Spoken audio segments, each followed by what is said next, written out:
என் பார்வையில் ஆன்மீகம். வாழ்வாவது மாயம், இது மண்ணாவது திண்ணம்.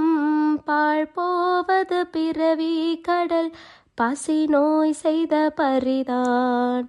தாழாதரம் செய்மின் தடங்கண்ணான் மலரோனும், கீழ்மேல் புற நின்றான் திருக்கேதாரம் எனிரே.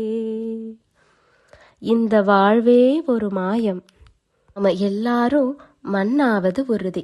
நாம பசி அப்படிங்கிற நோயில சிக்கி பிறவி கடல்ல சுழன்று பாழா போறோம். அதனால தாமதிக்காம அனைவரும் அறம் செய்யுங்கள். பெரிய கண்களை உடைய திருமாலும் மலரில் அமர்ந்திருக்கும் பிரம்மனும் கீழும் மேலும் தேடி கிடைக்காத சிவபெருமான் திரு கேதாரத்துல உறைந்திருக்காரு என்று 7ஆம் திருமுறையில திரு சுந்தரமூர்த்தி சுவாமிகள் சொல்லியிருக்காரு. திருச்சிற்றம்பலம்.